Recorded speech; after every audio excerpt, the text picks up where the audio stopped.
Bismillahirrahmanirrahim. Assalamualaikum warahmatullahi wabarakatuh. Salah seorang ulama besar mengatakan, Inna buyutal jannati tubna bidzikri. Sesungguhnya istana-istana di surga dibangun dengan zikir. Oleh karena itu, idza amsaka dzakiru anil dzikri, amsakatil malaikatu anil bina. Oleh karena itu, jika orang yang berzikir menghentikan zikirnya, maka malaikat pun akan menghentikan membangun surganya.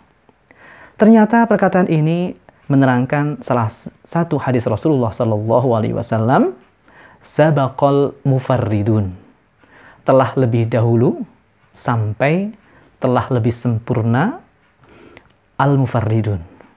Para sahabat sepertinya baru mendengar kata al-mufarridun, sehingga mereka bertanya kepada Rasulullah SAW, wamal mufarridun ya Rasulullah?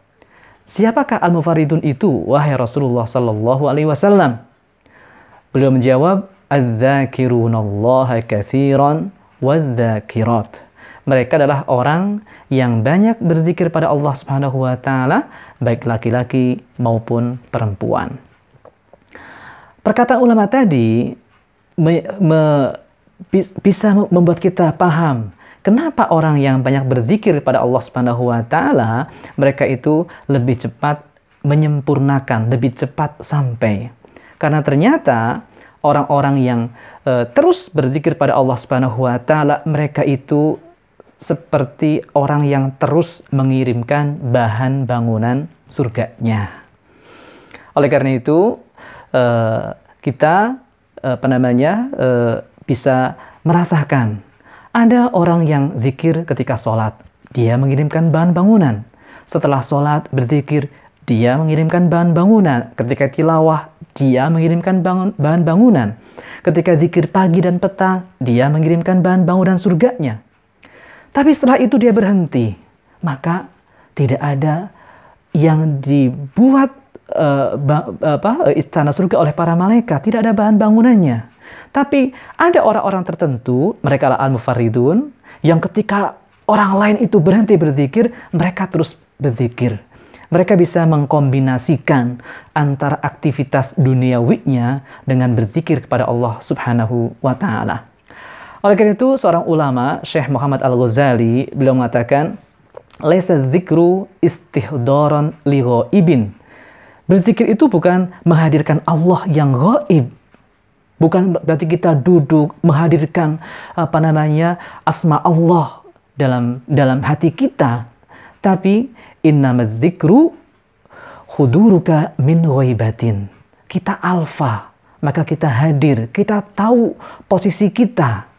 Wa ifaqatuka min ghaflatin. Awalnya kita lalai, kita ingat siapa kita, apa kewajiban kita kepada Allah Subhanahu wa taala. Nah, itulah berzikir kepada Allah Subhanahu wa taala. Oleh karena itu, sahabat Umar bin Khattab radhiyallahu anhu pun beliau mengatakan zikrullahi fi amrihi wa nahyihi khairun min zikrillahi bil lisan. Kita ingat Allah ketika berhadapan dengan sesuatu, apakah ini diperintahkan Allah Subhanahu wa taala ataupun dilarang oleh Allah Subhanahu wa taala, kita ingat itu lebih baik, lebih mulia daripada kita berzikir kepada Allah Subhanahu wa taala dengan lisan kita. Oleh karena itu, ketika kita bekerja pun itu bisa bernilai zikir kalau kita bekerjanya itu sesuai dengan yang disyariatkan oleh Allah Subhanahu wa taala. Ketika kita bekerja pun kita berusaha seoptimalnya, seakan-akan usaha itulah segala-galanya. Tapi setelah itu kita berdoa kepada Allah Subhanahu wa taala seakan-akan usaha kita itu tidak ada apa-apanya. Mencari rezeki itu zikir. Karena rezeki itu dari siapa? Dari Allah Subhanahu wa taala.